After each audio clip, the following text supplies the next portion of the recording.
সকালবেলা ঘুম থেকে ওঠার পর বন্ধু আমাদের পুরোনো বিএসসি এক্সাম পেপারগুলো, ওল্ডের এক্সাম পেপারগুলো ক্লিয়ার করতেছে, সবার সাথে দেখতেছে। একজন ঢুকেছে বাথরুমে ফোন নিয়ে, বুঝতেই পারছেন আপনারা কী হচ্ছে। চলো বিক্রম দাকে দেখাই। মারছে কি সুন্দর করে চা বানালো রে, সবার সুন্দর করে চা বানাচ্ছে। এই যে বিক্রম দা এত সুন্দর চা বানালো বাবা। মর্নিং ব্লগ মানে কি আছে বল? কেক আছে, কেক আছে, বিস্কিট আছে, আমার কাছে কেক আছে। বল কেক খাওয়া বল। আমরা কিছু না কিছু তো আছে, কি আছে জানি না আমরা, দেখতে হবে ভিতরে কি আছে।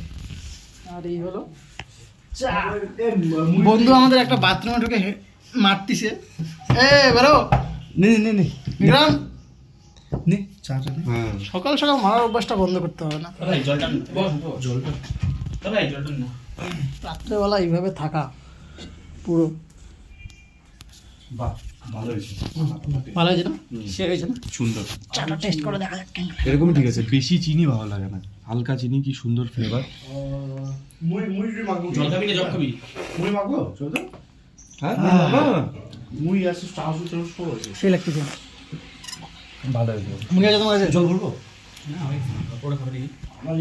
বিক্রমদার রুমে আসে, তাই বিক্রমদা আমাকে পরিষেবা সব রকম সুবিধা দিচ্ছে। কোনো হ্যাঁ একদম কোনো রকম যাতে না হয় একদম।